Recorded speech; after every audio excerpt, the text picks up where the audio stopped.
Bom dia, a paz do Senhor Jesus a todos. Nós estamos aqui para gravar esse vídeo institucional para encerrar a campanha na nossa igreja sobre o Agosto Lilás, né? Estamos aqui com a nossa pastora psicóloga, Raquel, com a nossa representante do direito, a advogada Liliane, eu sou assistente social, me chamo Nádia, e o nosso pastor, presidente da convenção do Rio de Janeiro, pastor Alessandro. E a proposta do trabalho é que a gente explique os pontos de combate à violência doméstica na campanha do Agosto Lilás e como acolher a mulher vítima de violência na igreja. Mas para isso, eu como assistente social vou dar a primeira fala de identificação do ciclo de violência e o que acontece após, como você pode buscar ajuda, tudo bem? Então o tema é como acolher na igreja mulheres vítimas de violência. Nádia, como eu consigo identificar o ciclo de violência? Houve uma pesquisa relacionada à Lei Maria da Penha, pela psicóloga norte-americana, o nome dela é Leonore Alker, e ela fez um organograma, um ciclo que é chamado de lua de mel. Então, você pode se identificar nesse ciclo ou não, ou ajudar a sua amiga, a sua vizinha, a sua irmã em Cristo, também se ela se identificar nesse ciclo, a como você pode ajudá-la nesse processo. Nesse ciclo, o primeiro ato que acontece é o ato de tensão. O que é o ato de tensão? É o ato em que as mínimas coisas vão irritar o seu parceiro. E você, enquanto mulher, dona de casa, você vai fazer o mínimo para que isso não aconteça, o máximo. E isso vai se tornando desgastante, porque você começa a ter o cuidado. E você nunca se enxerga no papel de vítima, né? Você vai defender o seu companheiro, às vezes é um dia de cansaço, você pensa, às vezes ele está nervoso com alguma situação do trabalho, você começa a tolir os filhos, você começa a não ir em alguns lugares, você começa a, se você é uma mulher que trabalha, você começa a ajudá-lo excessivamente nos cuidados da casa, na manutenção, com o seu dinheiro, até se privando de algumas coisas. Só que esse ciclo de tensão não adianta, porque ele continua fazendo coisas, ações violentas, como gritando, xingando, pegando aparelhos celulares, destruindo seus pertences, tomando posse das suas roupas. Isso tudo é o primeiro ciclo, é o primeiro ponto do ciclo, que é o chamado tensão. E esse ciclo pode durar semanas, dias, meses ou até anos, até que a vítima se veja no lugar de vítima, se reconheça e tome uma posição. Ou não, né? A maioria das mulheres demoram muito para tomar uma decisão. A partir do momento que essa mulher ela vem tomar uma decisão, chega o ponto, depois da tensão, de explosão. O que é o ponto de explosão? É a agressão propriamente materializada. O que é uma agressão materializada? Aí são os xingamentos em tom pejorativo de forma alta para que os vizinhos ou os filhos ouçam, empurrões, sacudidas, né, que é chamada violência física, violência psicológica, quando você ouve que você não é nada, que se você vai sair desse relacionamento, você não vai conseguir um outro relacionamento, que os irmãos da igreja não vão acreditar em você, se você de repente está numa posição mais elevada, né, eclesiástica na igreja, ou se você quer manter as aparências na igreja, você chega com marcas ou chora muito, porque essa parte da explosão, ela também pode perdurar por anos, dependendo da mulher. E essas agressões, elas podem ser caracterizadas como agressões físicas, psicológicas, verbal, moral e até patrimonial. No caso, se você tem uma casa, ou se você tem um bem, um carro, e ele monopoliza os seus bens, né? tira você da utilização dos bens em detrimento próprio e coloca-se como dono do que é seu. E nessa fase, geralmente da explosão, é a fase que a maioria das vítimas elas tomam um posicionamento. Muitas tomam o posicionamento de se libertar desse momento, tanto de tensão quanto de explosão. Só que há muitos vieses, muitos desdobramentos nesse ponto de explosão, de se libertar. Quais são esses pontos? Algumas tomam a decisão de sair com seus filhos, de se emancipar, de ter uma liberdade, mas outras tomam decisões mais graves, chegando até a cometer suicídio ou assassinato, dependendo do grau da tensão e da explosão que elas estão passando, né, do interno delas. E aí o último ponto, que acontece geralmente depois da explosão, quando a vítima ela toma uma decisão, é a chamada lua de mel, que é a questão do arrependimento. E aí vem o seu companheiro dizendo que ele está arrependido, que ele não queria ter agido dessa forma, que ele não queria desfazer a família, que ele não queria ter praticado esse ato, que ele não estava pensando bem, e todo esse discurso de arrependimento para que a mulher, a vítima, fique. Muitas voltam em detrimento de não terem emancipação econômica, dependerem emocionalmente do parceiro, por conta dos filhos também, e por não terem para onde ir, e aí elas voltam. E então esse ciclo vai se repetindo. Aí é esse período de lua de mel, de arrependimento, onde a vítima acha, então ele mudou, ele não vai fazer de novo, não vai acontecer mais, as crianças ficam felizes, ele começa a agradar excessivamente os filhos, ele se torna, por aquele período, um bom marido, um bom companheiro. Mas não se engane, a partir do primeiro deslize dele, que no caso ele vai fazer com que você sinta que é o seu deslize, voltam os momentos de tensão, voltam os momentos de explosão e muitas vezes culminam no que a gente enxerga como feminicídio, né? Como os casos têm explodido aí de feminicídio. Então, o mês de agosto, ele é um agosto lilás para a campanha ao combate a esse ciclo de violência e visibilidade, para que as mulheres elas entendam que elas não estão sozinhas, para que as vítimas entendam que elas não estão sozinhas. E não só no caso de mulheres casadas, mas você que está noiva, você que tem um namorado, e ele age dessa forma com você, você não pode conversar com amigos, você não pode ter uma rede social, você tem que liberar a senha da sua rede social, a senha do seu aparelho telefônico, você começa a obedecer mais ao seu companheiro, seu namorado, seu noivo, do que os seus pais.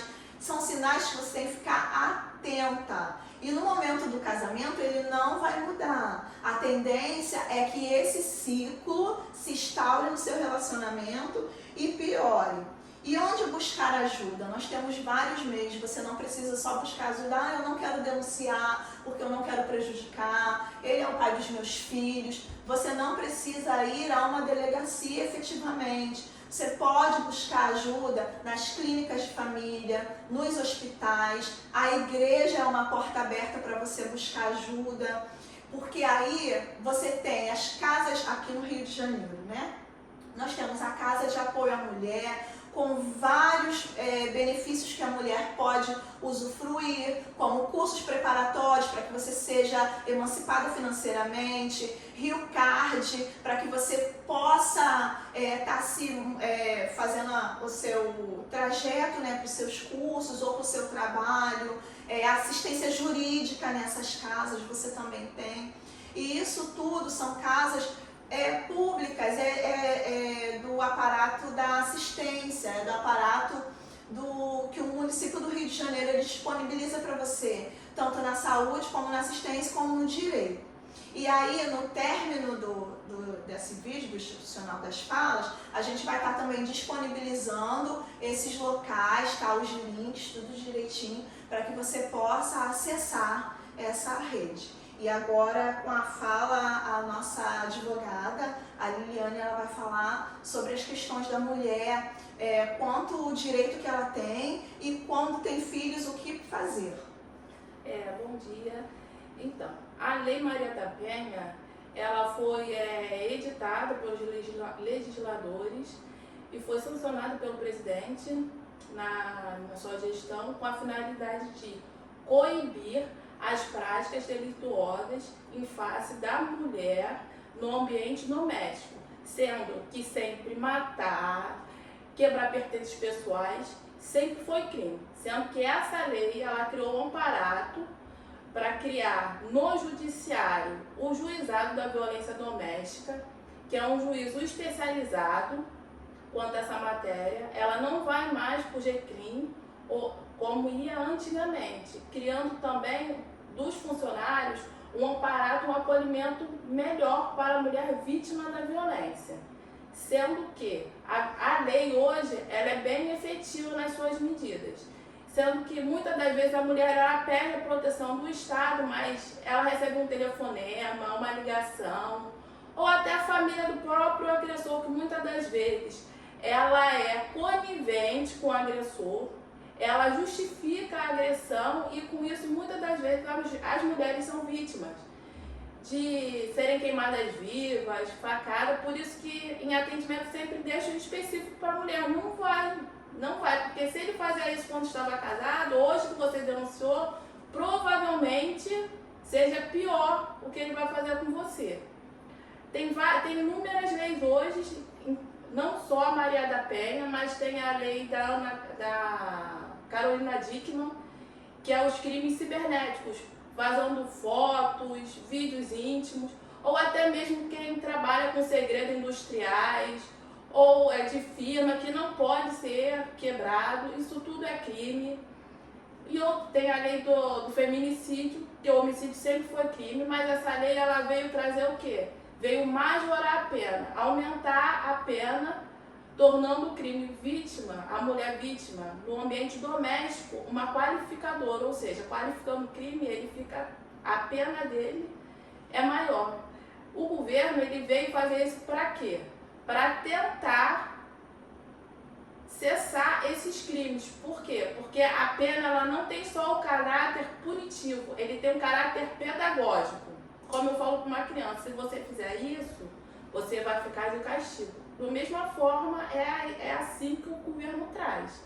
Sendo que muitas mulheres elas falam, eu não vou embora porque eu não tenho para onde ir, eu não tenho como prover o meu sustento.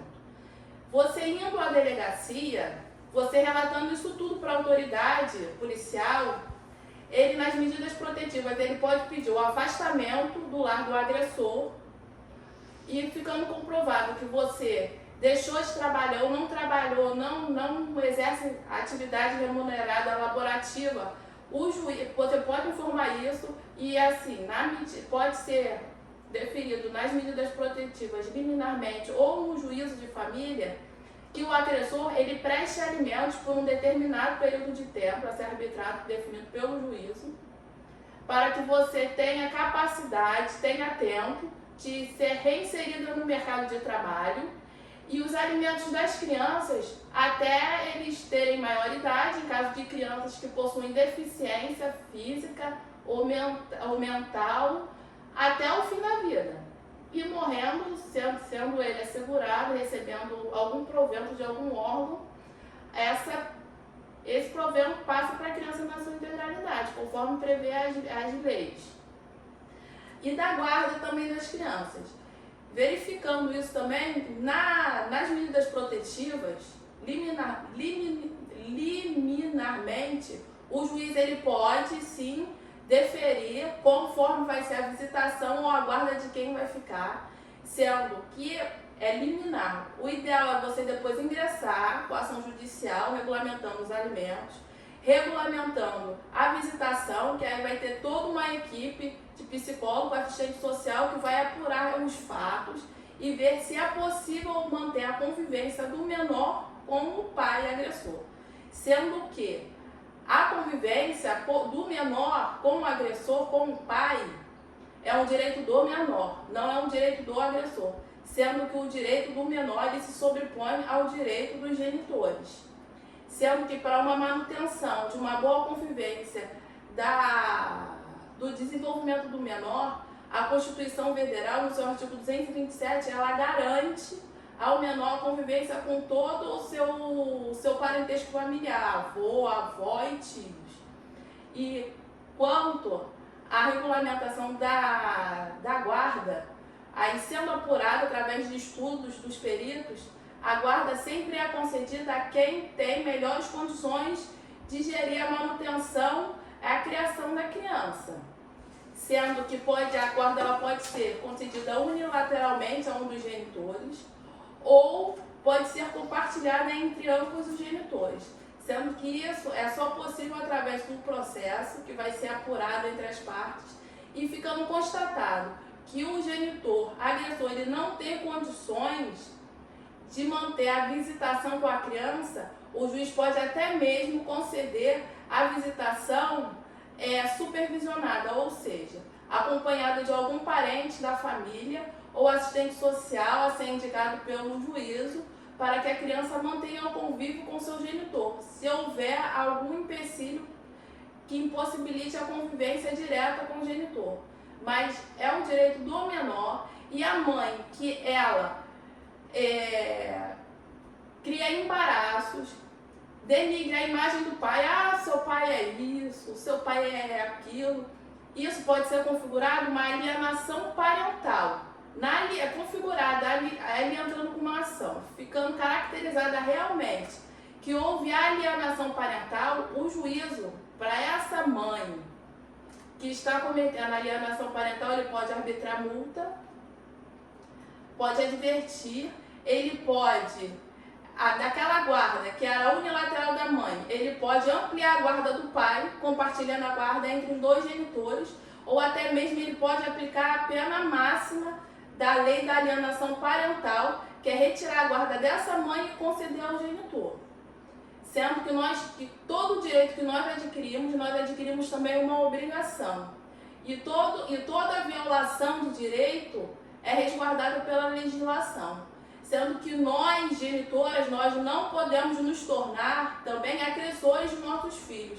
Sendo que quando eu faço uma fala contra um genitor, que eu falo, que eu impeço, eu estou agredindo, eu estou violando o direito da criança. Essa é a minha fala hoje. E agora a nossa fala, né, com a psicologia, sobre como acolher essa mulher, né, vítima de violência doméstica, com a pastora Raquel.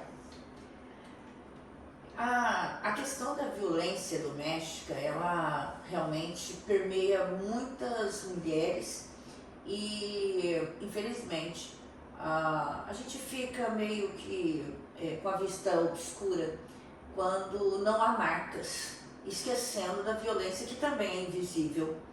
Essa violência invisível, da qual nós aqui estamos debatendo também, ela deixa marcas tão profundas que levam a vida toda e elas podem nunca mais sumir.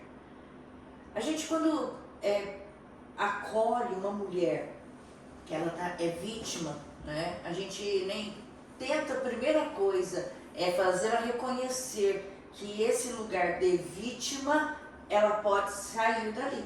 Ela não precisa mais ser a vítima, ela pode tomar a postura, ela pode fazer um reconhecimento daquela situação e passar a estar numa situação em que ela pode mudar, saindo dali. Ela chega cheia de culpa e vergonha. E quando nós falamos, inclusive no âmbito de igreja, o meu primeiro caso, inclusive, de violência doméstica foi com uma mulher que era de igreja. E ela fica toda temerosa de falar qualquer coisa contra o marido. Quem vai acreditar? Se o pastor vai acreditar? Se a igreja vai acreditar? Porque diante de todo mundo, aquele homem, ele é perfeito. Ele só é o ruim lá em casa. Então quem é que vai acreditar? Então a culpa, a vergonha, o medo, né, com que essa mulher chega, ela precisa de fato de um espaço, de um acolhimento que ela se sinta segura de contar o sentimento dela, expressar como ela se sente e num ambiente sem julgamento, sem crítica, dando espaço da escuta, trazendo para ela que ela está sendo, né, culpabilizada de algo que não é culpa dela.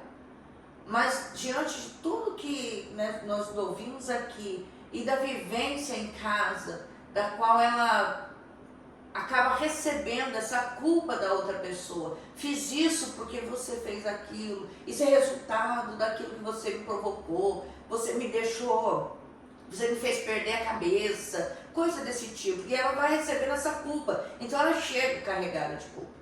E a culpa é algo que leva a pessoa a desenvolver muitos sintomas psicológicos de insegurança, de medo, de frustração, de incapacidade, e isso vai somando, né, a outras condições, a outras comorbidades, afetando inclusive o seu físico, trazendo para aquela mulher traumas que também fazem desenvolver doenças físicas, cardiovasculares, gastrointestinais, fibromialgia. Não que todas essas situações, né, elas separadas, elas podem estar dizendo de uma condição física, mas trazendo dentro, né, desse contexto, a mulher pode desenvolver essas doenças quando ela não lida, né, quando ela não sabe, quando ela não procura ajuda para lidar com esses traumas e carrega essa culpa, essa vergonha. Então fazer esse acolhimento é importantíssimo para mostrar à mulher que ela não está sozinha. Dentro da psicologia, o nosso acolhimento para fortalecer a autoestima dessa mulher, que muitas das vezes está totalmente danificada, também trazer para ela, né, tirar o peso da culpabilização que ela recebeu, dar um apoio, dar uma escuta, orientar como ela pode fazer, dizer que ela não está sozinha, às vezes não basta, ajudá-la a montar uma rede de apoio para que ela possa dar continuidade, né, a essa libertação. Né? Vamos tratar-se de uma libertação, porque sair da situação de vítima é uma libertação. E é uma libertação demorada, mas é uma libertação possível de acontecer. O ideal é não manter-se em relacionamentos abusivos. Porque um relacionamento abusivo não vai deixar você, mulher, mais forte. Não. Mas você vai construir um caminho, uma trajetória de muitos traumas. Então, tome uma decisão. Se você conhece uma pessoa que também está nessa situação, a história, né, o senso comum, que a gente ouviu muito, briga de marido e mulher, ninguém mete a colher. Você não precisa intervir pessoalmente indo, né, apartar briga nem nada. Você tem dispositivos hoje de segurança dos quais você pode. Hoje todo mundo tem, né, um dispositivo à mão, e para ligar para a polícia, inclusive, você não gasta, você nem precisa ter crédito, nada. Você só ligar e fazer uma denúncia, tá? E após, né, como foi falado, a gente vai colocar os links ali dos dispositivos de ajuda. Mas lembre-se disso, é possível se cuidar, é possível sair dessa situação e tomar uma vida que é sua. Obrigada. Então, ainda dentro dessa fala, né, da procura de ajuda e como ajudar, nós podemos oferecer a escuta, apoio e caminhar com as vítimas, mas nós jamais podemos apontar que essa mulher, essa jovem, essa adolescente está sofrendo violência doméstica. A própria pessoa, ela tem que se entender quanto a vítima e querer buscar ajuda. E a partir daí, nós vamos caminhar com ela, nós vamos ouvi-la e nós vamos indicar os aparelhos de dispositivos, né, para que ela possa ter a saída, né, dessa situação de violência. E como o problema, né, o tratante é sobre como acolher essa mulher na igreja, vítima de violência na igreja, nós já demos a fala, né, das pessoas, da sociedade comum, né, dos profissionais da área que ajudam essa vítima. Mas o mais importante também é ter uma fala pastoral. E por isso está aqui hoje, né, o nosso pastor Elisandro, para fechar esse institucional com essa fala. Amém. Paz a todos, principalmente as nossas irmãs, as mulheres, né, que Deus criou e formou com tanta peculiaridade. A violência é algo terrível, ela está em vários ambientes. A violência, não tinha violência no Éden, tinha o pecado que foi escolhido, mas não tinha violência no Éden. Porém, o tempo passou e fora do Éden começa a violência. É irmão que mata irmão, e aí começa toda a trajetória. A mulher, até algum tempo atrás, era propriedade do pai ou do esposo, e isso é errado, não é propriedade. A mulher, ela é adjuntora, ela é preciosa, ela é o veículo que trouxe Jesus, né, ao nosso Salvador, a esse momento de salvação que em breve a igreja vive. A mulher não é saco de pancada de ninguém. A mulher, ela é pensante, ela é o ser mais frágil, não é o ser mais fraco. A mulher tem posicionamento. Algumas talvez se subjugam, se submetam também a situações que jamais deveriam, como foi abordado aqui. A você, mulher, saiba que a tua nobreza, né, uma vida de princesa talvez seja distante de algumas e próximas para outras. Mas Deus te instituiu para ser uma bênção ao lado do seu companheiro, que deva ser o seu protetor, não o seu agressor, que deva ser aquele que te dá segurança e não aquele que te coloca em perigo. E quando chega à igreja um momento como esse, não é a igreja que causa, é a igreja formada de pessoas. Pessoas têm seus conflitos. Então a igreja deve ser um local de esperança. E esse momento, esse mês de agosto, que aborda uma temática que tem em vários segmentos da sociedade, é importante poder saber com quem conversar, onde está, e alcançar esse ápice já citado aqui, de reverberar o que está no seu coração, aquilo que vergonhosamente você passou, não conseguiu superar. A igreja aborda 2 pontos nesse aspecto, né? Onde é que começou isso, pastor? No pecado. E qual é a solução para isso? O cristianismo. O cristianismo, ele quer Jesus em nossas vidas, é ele que traz segurança, é ele que traz mudança para a sua vida, é ele que vai tratar os seus traumas, os seus complexos, é ele que vai dar uma virada de chave na tua história. O cristianismo, com a sua regra, com a sua perseverança, onde Cristo é o centro de todas as coisas. O erro não vai continuar quando você procura a pessoa de Jesus e através daqueles que ele deu como mordomos, como administradores, como representantes dele, para cuidar de pessoas que estão sofrendo. Para isso ele veio, para curar o enfermo, para libertar o oprimido. Perceba isso. Quando eu olho para o cristianismo e eu chego numa igreja e encontro uma equipe como essa, e eu tenho um baita orgulho de falar isso aqui hoje, observando sentado aqui a fala de cada uma de nossas irmãs e profissionais, cada uma no seu segmento, chegar numa igreja e você ter a palavra pastoral, ter a oração da fé, ter o aconselhamento ministerial, mas chega uma hora que de repente é preciso ter a abordagem de uma área profissional, você tem segmentos que você indica e vai sendo curado.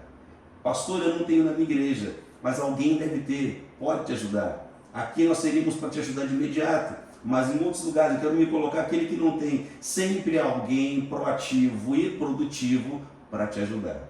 Por isso a igreja ela é formada de membros de um mesmo corpo, um ajuda o outro. Então nunca mais aceite ser agredida, muito menos ter vergonha por aquilo que você não causou. Deixa aqui a minha palavra pastoral. Cristo, o cristianismo tem solução para tudo o que você precisa. Então, mulher, seja nobre, se cuide e eis-nos aqui para poder ajudar em todo o tempo que pudermos. Deus abençoe e obrigado pela oportunidade. E assim a gente termina a nossa campanha de combate à violência doméstica e como acolher essas mulheres na igreja. Espero que seja prazeroso para você ver e também que seja de muita valia na ajuda de alguém que você conheça. Multiplique essa informação, passe esse vídeo para quantas pessoas você puder, que você conhecer, instituições. Quanto mais pessoas chegarem à informação, mais esse tipo de violência vai ser combatido. Muito obrigada pela sua atenção e até um próximo vídeo.